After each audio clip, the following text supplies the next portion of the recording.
KZ Guy 2 here, No Nonsense Know How, and this is going to be a rapid fire video of my top tips and things to consider if you're building with TREX decking, or really any composite decking for that matter. Now, embarrassingly enough, I finished putting this decking on a few months ago, and I haven't even done the steps or railings yet. So today, I've got my stringers cut out and the fascia for those. I'm getting ready to put them on. But anyway, before doing the stairs today, I figured I'd shoot this quick video and give you some top tips and tricks. All right, now if you want to get a nice true and flat deck that you don't see all warped and cattywampus, it's going to start down at the frame. And my top tip for you is use steel framing. If I was to do this again, I would definitely use galvanized steel framing or the TREX framing. It's extremely expensive, but if your budget allows, it's going to save you so much time and aggravation. Because trying to get this wood perfectly flat and straight is not easy. And how it went with me is I laid all my 2x8s out. I ran a string line at 3 intervals on the end here, at the house, and in the center. And I got them all nice, straight, and true. I had to discard like 8 of the ones that were kind of warped. And then I laid all my TREX boards on top. Well, I came out a couple days later to secure all the boards, and it turns out a bunch of those 2x8s bellied like crazy. And I'm not talking like a little belly. I ended up having to rip out 10 boards, and here's some of the older stuff I had, but I mean, I'm talking like an inch and a half belly on some of these. It was so bad, and I'm not even gonna pull these out to show you how freaking warped and twisted they are. But my first mistake was I bought my lumber at Home Depot. Now, I bought wet lumber too, because it seems to all be wet pressure treated, and I let it dry out in this carport for a couple weeks before using it. But as soon as I put that stuff out in the sun and I built with it, and I blocked everything too. I used blocking throughout, and it's still just, the blocking doesn't help the bellying from happening. When a board, whatever it's called, but when it goes like that, banana board, the blocking ain't gonna stop it. And so I was so disappointed that I ripped out all that twisted lumber, and I went to my local lumber yard, and I ended up getting #1 kiln dried pressure treated. Came back and I redid the decking, and this time I only did double blocking, but I'd almost recommend doing triple blocking. And I laid my boards on top, again, to keep them out of direct sunlight. Then came back a couple days later, a week later, and everything stayed perfectly straight. So if you're gonna use wood, get #1, not #2 from Home Depot. That was a rookie move. I cannot stress enough that if your deck frame is not string line straight, as you put these boards down on here, these things are gonna follow every little imperfection. And when you get down low and look down and with your eyes, you're gonna see all those imperfections, and it's gonna look like garbage. All right, now that we got my little story out of the way there, let's get on with some other tips. If you're doing your boards horizontally like this, you can put your joists 16 inches on center. If you're going diagonal with the boards, you'll have to do 12 inches on center. Now, as far as fasteners, I definitely favor using these TREX hidden fasteners because they're gonna give you those perfectly uniform 1/4 inch gaps. And another benefit is if you ever go to resell this TREX, or you want to do something different in the future, you haven't drilled holes in the board, and somebody else can reuse it for other projects. It's just a lifetime material from what I've researched. It's pretty darn durable.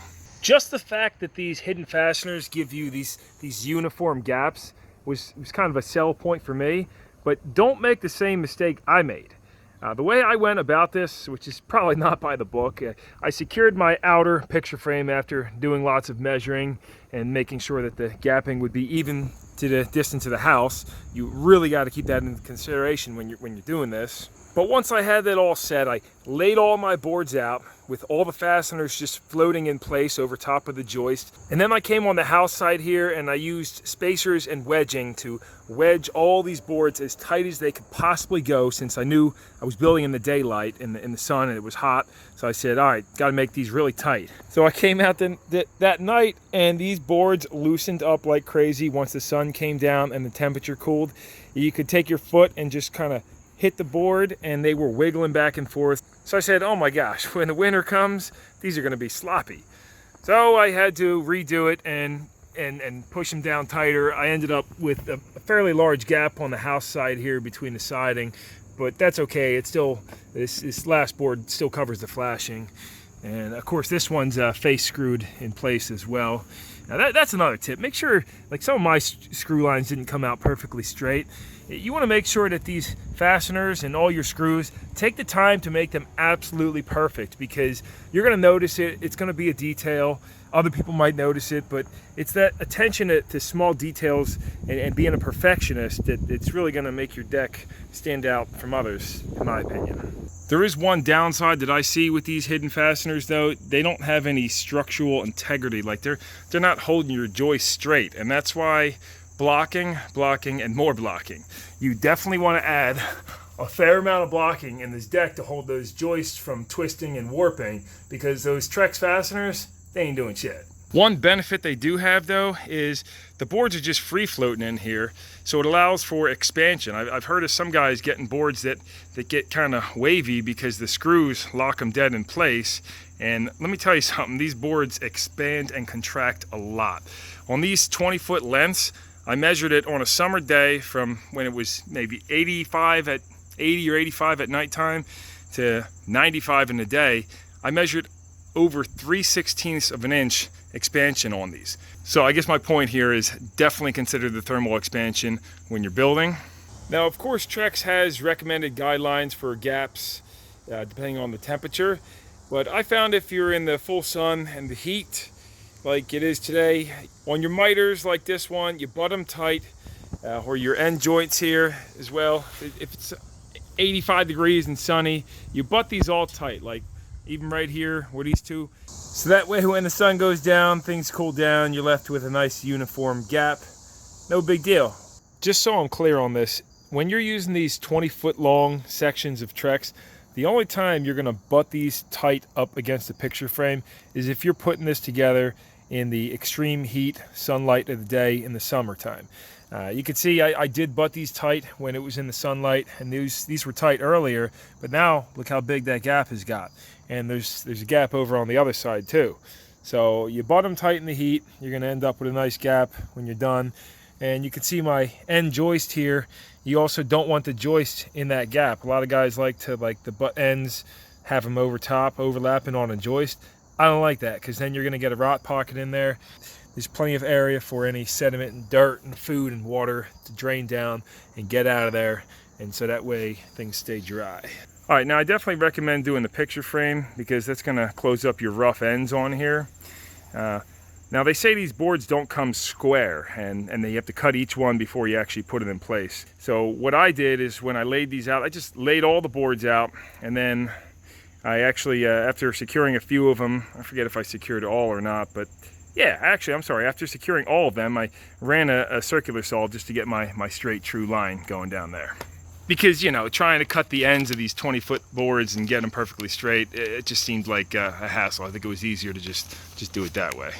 All right, now if you're using wood, when you're building this frame, you might be tempted to break out the nail gun, but I say use screws, and only screws, even on your blocking, because then if you make a mistake or you have a board that severely twists, warps, or something like that, you can replace it a lot easier. And the nails, they're quicker, but they don't hold as tight over time, and they're a pain in the butt if you have to take something back out.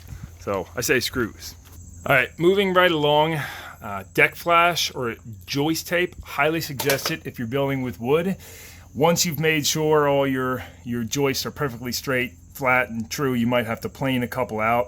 But once you get those all good, lay your joist tape on top, and that's gonna avoid the rot pocket in the most common area that the joists always rot out. Another way to avoid rot pockets, you know, when you're putting your blocking in here, don't put it so you can see the blocking or the blocking sitting on one of these gaps, because then you're going to get sediment buildup in there and moisture sitting in there, and it's going to rot out. Instead, put your blocking in the center so you can't see it from up top. And I think it's also important to note that your joist spacing is critical, because you're going to see, with these 1/4-inch gaps, you're going to see all those joists up top. So if you got little ones you slipped in, or you sistered two up together, you're going to see all that up top. Some guys will sister them up if they have a warped joist. I say forget that. If you have a warped joist, cut it out, get it out of there. So keep your joist true and straight and uniform, because you're going to see it up top. All right, well, I did have a list here I was supposed to follow. I'm kind of just jumping around and giving you a bunch of raw information, so hopefully it's not too scattered. A couple other things I want to talk about is railings. Now, definitely the easiest way to do it is to set your wood 4x4 posts if you're using those. And if you have the money, buy the TREX railing system. Super easy to use and awesome, but extremely expensive. This is kind of an example of what I'm going to do. Now, I saw this method, the Ninja Carpenter. I'll plug in a link to his channel, but I saw this method that he did where he uses all thread, and then you drill through your double joist or whatever kind of blocking support you put under there, and then the all thread comes up through here, and you put a nut on that side, a nut on the bottom, and you clamp it down. And so your deck railing post is sitting on top, surface mounted on the TREX. And then you're not going to have a rot pocket where moisture is going to get in there. You can use some butyl rubber or that deck flashing on the bottom of this to prevent moisture from getting up in there. Now, I did some testing with this when I had that in my vise over there, and it's pretty darn rigid, so I'm going to go with that system. And the beauty of it is easily replaceable after the fact, and you can do it as an afterthought. You know, you don't have to worry about getting all your railings in, your railing posts in prior to putting your decking down. So like me, I've had this deck up for a few months now and been using it and just using a little ladder over here to get up and down. But I've been busy with other stuff. Yeah, right there, here's my deck steps. But if you're using wood like me, a lot of guys will mount those on the frame. In fact, most people mount them on the frame first and then notch out the TREX. I didn't do that because I feel like that, again, it creates rot pockets. Like, I like these picture frame because this is protecting the board, and no water or moisture is going to be sitting in here. And then even with the picture frame blocking here, even where these boards butt up together, like, let me get up top here to show you, but you don't want a flat board under here. Like, you want it to be able to, the rain and the dirt to be able to go down and get hosed down. And I mean, the biggest space, if you understand what I'm saying, is you want in here is it's a 2x8. The main reason I decided to go with TREX over other composites is A, I got a pretty good deal on this stuff. Two, I did some research and it seems to be a very scratch resistant material compared to some of the others. This is the Transcend line of TREX. And the reason I went with composite in general is I got sick of staining the wood of a horizontal surface. I feel like wood for vertical surfaces does pretty good, especially if you put protection like a roof over it or the joist tape. But as far as a horizontal surface goes, I just feel like the TREX is going to be one and done, and we'll see how that pays off. In a nutshell, I'm looking to reduce maintenance, and that's why I spent the extra money. Another point definitely worth mentioning, and you're probably already aware of this, but TREX gets extremely hot, like hot enough to cook a freaking egg on in the sunlight, especially when it's upwards 100 degrees and you're in direct sun. Before I purchased the TREX, I did use an infrared gun like this, and I did some temperature testing across the different colors. Definitely the gray was the coolest, but not by much. And the other darker colors, they got just a few degrees hotter than the stained pressure treated that I had on there. However, when you put your hand on the wood versus the TREX, this is going to be scorching heat and hot enough to burn you. The reason for that is it transfers heat to your body a lot quicker than wood does. Wood's like a good insulator, and I don't know if I'm explaining this the right way, but basically the thermal coefficient of this, it transfers heat very rapidly, so it's going to feel extremely hot even if they're both 130 degrees. So if you plan on walking barefoot on this stuff, you definitely want to consider getting an awning or having a permanent roof to keep the sunlight off of it, because it's almost unbearable in the summertime. All right then, that pretty much wraps it up, I think. If you watched this far, I definitely thank you. Give it a thumbs up, consider commenting or toss me a subscribe if it did help you. And yeah, till next time, this is KZ Guy 2, No Nonsense Know How. And those are my thoughts on TREX decking, or composite decking in general.